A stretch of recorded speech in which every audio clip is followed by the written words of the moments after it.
مبارک ہو ان کو جو اللہ سے ڈرتے ہیں نا، صبر کرتے ہیں، گناہ نہیں کرتے، رک جاتے ہیں۔ قرآن کہتا ہے جو اپنے رب کے حضور کھڑے ہونے سے ڈرے اس کے لیے 2 جنتیں ہیں، ایک نہیں 2 جنتیں ہیں۔ سورہ رحمان کی آیت ہے۔ تو پتا چلا کہ نفس کو روکنا یہ آسان بھی نہیں ہے، ہاں دل بہت چاہتا ہے، مگر یہ صبر جو ہے نا، ان اللہ مع الصابرین کا جو معراج ہے، جو ٹاپ آف دا لسٹ صبر ہے، وہ یہ صبر ہے۔ اچھا اب آتے ہیں ایک اور صبر کی صورت کہ اب آپ کو کسی نے غصہ دلا دیا، برا بلا کہا، یا آپ کے مزاج کے خلاف بات ہو گئی، اب آپ نے روکنا ہے اپنے آپ کو، اب غصے کا اظہار نہیں کرنا، لڑائی نہیں کرنی، گالی کا جواب گالی، اینٹ کا جواب پتھر، انگریزی کا مقولہ ہے نا ٹٹ فار ٹیٹ، جیسے کو تیسا، یہ ہماری شریعت ہمیں نہیں سکھاتا۔ اچھا آج کل کسی کو کہو نا یار آپ کیوں یار لڑائی کر رہے ہیں، بھائی میں جواب نہ دوں تو لوگ سمجھیں گے کمزور آدمی ہوں، مجھے اپنا روب بھی تو رکھنا ہے، میں بھی تو پتا چلے کون ہوں، اپنا بتاؤں تو صحیح کون ہوں۔ سچی بات پتہ ہے کیا ہے، جو ٹٹ فار فیٹ کرتا ہے، گالی کا جواب گالی سے دیتا ہے نا، وہ واقعی بتا دیتا ہے وہ کون ہے، وہ اپنا تعارف کروا رہا ہوتا ہے کہ یہ بھی ایسا ہے میں بھی ویسا ہی ہوں، او بھائی۔ اچھا پھر ایک اور عجیب جملہ بڑا مشہور ہے آج کل، جناب ہم شریف کے ساتھ شریف ہیں، ہم بدماش کے ساتھ بدماش ہیں۔ مجھے آج تک سمجھ نہیں آئی یہ کون سا بٹن لگا ہوا ہے آپ کے اندر کہ شریف کے ساتھ آپ شریف ہو جاتے ہیں، بدماش آتا تو آپ بھی بدماش ہو جاتے ہیں۔ جناب والا شریف آدمی شریف کے ساتھ بھی الحمدللہ رب العالمین والصلاة والسلام على سید المرسلین، اما بعد فاعوذ باللہ من الشیطان الرجیم، بسم اللہ الرحمن الرحیم۔ پڑھیے الصلاة والسلام علیک یا رسول اللہ وعلی آلک واصحابک یا حبیب اللہ، الصلاة والسلام علیک یا نبی اللہ وعلی آلک واصحابک یا نور اللہ۔ حکایت الصالحین نامی کتاب ہے اور اس میں ایک بڑا ہی ایمان افروز واقعہ موجود ہے جو آج میرے بیان کا موضوع بھی ہے، ذرا توجہ سے آپ سب نے بیان کو سننا ہے۔ حضرت ذوالنون مصری رحمۃ اللہ تعالی علیہ ایک روز نیل کے ساحل کی طرف تشریف لے گئے، اس وقت آپ بڑی گہری سوچ میں مگن تھے، اچانک آپ نے ایک بہت بڑے بچھو کو دیکھا کہ تیزی سے وہ ساحل کی طرف جا رہا ہے، آپ اس کی طرف متوجہ ہوئے کہ اتنا بڑا بچھو اور یہ پانی کی طرف کیوں جا رہا ہے، آپ بھی پیچھے پیچھے گئے تو آپ نے دیکھا کہ دریا میں سے ایک مینڈک نکلا اور وہ بچھو اس مینڈک پہ سوار ہو گیا اور مینڈک تیرنے لگ گیا۔ آپ حیران ہو گئے کہ یہ تو کوئی راز کی بات لگتی ہے، بچھو اور مینڈک کی دوستی تو نہیں ہوتی، یہ تو ایسا لگتا ہے کہ اس کے لیے سواری کا انتظام کیا گیا ہے اور یہ دریا پار کرانے کا نظام بنایا گیا ہے۔ آپ کو بڑا تجسس ہوا، آپ بھی دریا پار کر کے دوسری طرف پہنچ گئے۔ مینڈک نے کیا کیا، اس بچھو کو اگلے کنارے پر اتار دیا، اب بچھو پھر چلنے لگا، آپ پیچھے جانے لگے۔ حضرت ذوالنون مصری رحمۃ اللہ تعالی دیکھتے ہیں کہ تھوڑا آگے گئے تو ایک شخص زمین پر مدہوش پڑا ہوا ہے، بے ہوش، اس کے سینے پر ایک بہت بڑا اژدہا، بہت بڑا سانپ اسے ڈسنے کے لیے تیار ہے۔ اس بندے کو پتہ ہی نہیں وہ بے ہوش پڑا ہوا ہے، مگر اس بچھو نے رائٹ ٹائم اچانک وہاں پہنچ کر اس سانپ کو ڈنک مارا اور اس بندے کی حفاظت کا انتظام کیا، وہ سانپ وہیں پر مر گیا اور بچھو واپس چلا گیا۔ حضرت ذوالنون مصری حیران کہ مالک یہ تیرے عجب راز ہیں، اس بے ہوش بندے کو تو پتہ ہی نہیں ہے کہ اس کی حفاظت کے لیے تو نے انتظام کیا کیا ہے۔ لیکن حضرت ذوالنون مصری رحمۃ اللہ تعالی علیہ سب کہتے ہیں کہ میں سمجھ گیا کہ یہ بندہ ہے بہت بڑی چیز، اللہ کا بڑا نیک بندہ ہے کہ اس کی حفاظت کے لیے رب نے دوسرے علاقے سے بچھو بھیجا جس نے سانپ کو ڈسنے سے روک لیا، حالانکہ بندہ بے ہوش پڑا تھا۔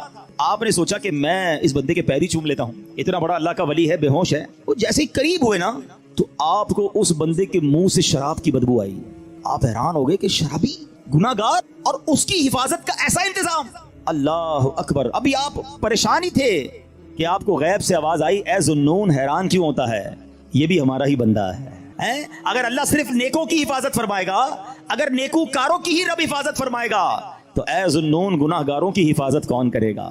ہائے ہائے، حضرت ذوالنون نے جب یہ سنا تو آپ وجد میں آ گئے، آپ کی کیفیت ہی بدل گئی۔ اللہ اکبر۔ جب سورج غروب ہونے لگا، ساحل پر ٹھنڈی ٹھنڈی ہوا چلنے لگی تو اب اس نوجوان کے جسم میں کچھ حرکت پیدا ہوئی، تھوڑی دیر بعد وہ ہوش میں آیا۔ حضرت ذوالنون اس کے قریب ہی بیٹھے تھے، آپ کو دیکھ کر شرمندہ ہوا، شرمندگی سے کہتا حضور آپ ادھر کیسے؟ آپ اللہ کے ولی تھے، بڑے مشہور شخصیت تھے، وہ بندہ آپ کو پہچان گیا۔ تو آپ نے فرمایا پہلے یہ بتاؤ کہ تم کون ہو، میرے بارے میں چھوڑو۔ اس نے کہا حضرت آپ تو دیکھ ہی رہے ہیں میں شرابی آدمی ہوں۔ آپ نے فرمایا ذرا بائیں طرف دیکھو، اپنی ذرا قریب دیکھو۔ اس بندے نے دیکھا تو مرا ہوا بہت بڑا سانپ پڑا ہوا۔ حضرت ذوالنون مصری نے اب اس کو سارا واقعہ سنایا کہ میں تو کہیں اور تھا، میں نے ایک منظر دیکھا، بچھو اور مینڈک کے پیچھے ادھر آیا، اللہ نے تیری حفاظت کا کیسا انتظام کیا، تو رب کی نافرمانی کرتا ہے اور وہ مالک تیری حفاظت فرما رہا ہے۔ اللہ اکبر۔ جب اس شرابی نے یہ واقعہ سنا وہ زاروں کتار رونے لگا اور اس کے بعد اس نے جو ہے یہ اس نے بڑا کمال کا جملہ کہا، اگر وہ ذات گناہ گاروں کو ایسا نوازتی ہے تو پھر نیکوں کو کیسا نوازتی ہوگی؟ جب اپنے نافرمانوں کو وہ ایسا نوازتا ہے تو اپنے فرما برداروں کو کیسا نوازتا ہوگا؟ یہ کہہ کر وہ شخص نے سارے گناہوں سے توبہ کی، اب مجاہدات کرنے لگا، اب عبادتیں کرنے لگا۔ ایک وقت ایسا آیا کہ اس بندے کا شمار اللہ کے مقبول بندوں میں ہونے لگ گیا، وہ بھی اللہ کا ولی بن گیا۔ میرے پیارے اسلامی بھائیوں، مدنی چینل کے ناظرین، یہ واقعہ ہم سب کے لیے بہت بڑا پیغام ہے۔ ہم اللہ کی نافرمانی کرتے ہیں اور روزانہ ہی کرتے ہیں، مگر وہ رب ہم سے نعمتوں کو روکتا نہیں ہے، وہ ہم سے اپنی نعمتوں کو نہیں روک رہا، ہمارا رزق بند نہیں ہو جاتا۔ دنیا کا کیا دستور ہے، یہاں کاروباری لوگ بھی بیٹھے ہیں، ہمارے پاس کوئی بندہ نوکری کرے، ہم اس کو کہیں بیٹا آپ کا کام یہ ہے کہ روزانہ جانا ہے، اپنے مارکیٹ سے وصولی کرنی ہے، اور یہ موٹر سائیکل میں آپ کو دیتا ہوں کیونکہ آپ کو روز جانا ہے، سفر کے لیے آپ کو موٹر سائیکل دیتا ہوں۔ بڑا مینیجر بن جاتا ہے، لوگ گاڑی دیتے ہیں، ٹھیک ہے۔ اچھا، اب وہ سیٹ جو ہے وہ دیکھے کہ یہ جاتے کہیں نہیں ہے، سارا دن ادھر ہی بیٹھا رہتا ہے، ایک دن، 2 دن، 15 دن، 1 مہینہ، پھر وہ کیا کہے گا؟ بھائی یا تو وصولی کرنے جاؤ یا ورنہ میری موٹر سائیکل واپس کرو۔ فائدہ کیا تمہیں موٹر سائیکل دینے کا؟ جو فیسلٹی دیتا ہے کوئی ہمیں کسی کام کے لیے دیتا ہے نا، اگر وہ کام نہ کریں تو وہ فیسلٹی واپس لے لی جاتی ہے۔ سچ بتاؤ، میرے رب نے مجھے اور آپ کو آنکھیں کیوں دی ہیں؟ کیا حرام دیکھنے کے لیے دی ہیں؟ تلاوت کے لیے دی ہیں، ماں باپ کو محبت سے دیکھنے کے لیے دی ہیں، اللہ کے گھر کو دیکھنے کے لیے دی ہیں، اللہ نے جو حلال چیزیں ہمیں دی ہیں وہ دیکھنے کے لیے دی ہیں۔ کبھی ایسا ہوا کہ ہم حرام دیکھیں اور اندھے ہو جائیں؟ یار میری آج آنکھیں بند ہو گئیں، کیوں؟ بس وہ حرام دیکھ لیا تھا۔ نہیں، ہم گناہ کر رہے ہیں، وہ نعمتیں نہیں روک رہا ہے۔ یہ ہاتھ اس لیے نہیں دیے کہ اس سے حرام کام کیے جائیں، اس سے ظلم کیا جائے، مگر یہ ہاتھ حرام کی طرف اٹھتے ہیں، رب ہاتھ واپس نہیں لیتا۔ پیر گناہ کی طرف جائیں تو لنگڑے ہو جانے چاہیے تھے ہم، کہ بندہ کہے یار آج پیر نہیں چل رہے، کیوں؟ یار وہ کل میں جوا کھانے گیا تھا، میں شراب کھانے گیا، بے سنیما گیا، اللہ کی نافرمانی کے لیے چلا تھا، میرے رب نے پیر واپس لے لیے۔ اصول تو یہ بندہ ہے، مگر اس کی شان دیکھو کہ ہم روز نافرمانی کرتے ہیں، وہ ہمیں رزق دے رہا ہے، عزت بھی دے رہا ہے، اعضاء بھی سلامت ہیں، تک اللہ کو ناراض کریں گے؟ کب تک اس رب سے دور رہیں گے؟ وہ ایسا کریم ہے، دنیا میں کسی کی بات نہ مانو، وہ نوکری سے نکال دیتا ہے، مگر رب ایسا کریم ہے کہ بندہ اگر جب اس کی بات ماننے لگ جائے نا، ایک بار دل سے توبہ کر لے، وہ اس کے سارے گناہ بھی معاف کر دیتا۔ اللہ اکبر۔ اے میرے پیارے اسلامی بھائیو، یہ ہے میرا مالک جو ہمارے عیب چھپاتا ہے۔ ہم اکیلے میں گناہ کرتے ہیں، وہ بتاتا نہیں کسی کو، ورنہ وہ چاہے تو ہم سب کے عیب کھل جائیں۔ جو لوگ ہمیں عزت سے دیکھتے ہیں، جو محبت سے ملتے ہیں، جو ہمیں بڑے نیک سمجھتے ہیں، اللہ تو جانتا ہے نا ہماری حالت کیا ہے۔ پنجابی شاعر کہتا ہے نا، دنیا والوں کو پتہ چل جائے نا ہمارا ایک عیب، ایک فوراً میسج چلائیں گے، پتہ چلا اس نے یہ کیا ہے، ہاں ماں باپ بھی گھر سے نکال دیں گے۔ میرا مالک کیسا کریم ہے، اسے معلوم ہے ہم کتنے برے ہیں، مگر وہ رحم کرنے والا ہے، وہ کرم کرنے والا، ہم پھر بھی اس سے دوستی نہیں کرتے، ہم پھر بھی اسے ناراض کرتے ہیں۔ پیارے اسلامی بھائیوں، کب تک ہم گناہ کرتے رہیں گے؟ کب تک اللہ کو ناراض کرتے رہیں گے؟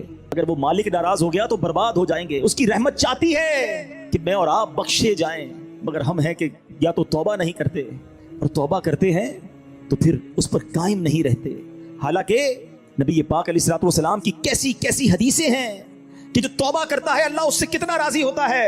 آئیے حدیث پاک سنانے سے پہلے میں آپ کو قرآن پاک کی آیت سناتا ہوں۔ اللہ کریم قرآن مجید میں ارشاد فرماتا ہے، سورہ بقرہ میں دوسرے پارے آیت نمبر 222 میں ارشاد فرماتا ہے، ان اللہ یحب التوابین، بے شک اللہ پسند کرتا ہے بہت توبہ کرنے والوں کو۔ اور اللہ جب توبہ قبول کرتا ہے نا تو سنو کیسا کریم ہے۔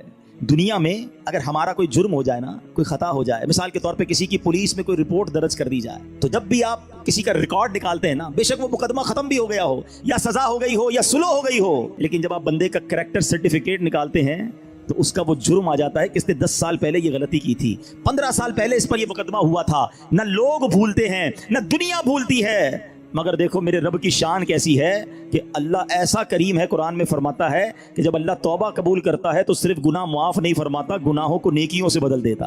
ہاں، جتنے گناہ ہیں نا وہ سارے نیکیوں میں بدل دیے جاتے ہیں۔ اللہ کریم قرآن مجید میں ارشاد فرماتا ہے، مگر جو توبہ کرے اور ایمان لائے اور اچھا کام کرے تو ایسوں کی برائیوں کو اللہ بھلائیوں سے بدل دے گا، اور اللہ بخشنے والا مہربان ہے۔ ارے میرے رب کی رحمت تو دیکھو کہ جب بندہ سچے دل سے توبہ کرتا ہے اس کی عطائیں کیسی ہیں۔ سبحان اللہ، سبحان اللہ۔ اللہ کے حبیب صلی اللہ تعالی علیہ وسلم کی میں آپ کو حدیث سناتا ہوں کہ رب کریم کس طرح توبہ کرنے والوں پر مہربانی فرماتا ہے۔ اللہ کے حبیب علیہ الصلوۃ والسلام فرماتے ہیں، جب بندہ اپنے گناہوں سے توبہ کرتا ہے تو اللہ عز و جل لکھنے والے فرشتوں کے پاس سے اس کے گناہ بھلا دیتا ہے، اس کے اعضاء، اس کے بدن کے جو پارٹس ہیں ان کو بھی بھلا دیتا ہے، اور اس زمین پر بھی نشان مٹا دیتا ہے جہاں اس نے گناہ کیے ہوتے ہیں، یہاں تک کہ جب بندہ قیامت کے دن اللہ سے ملے گا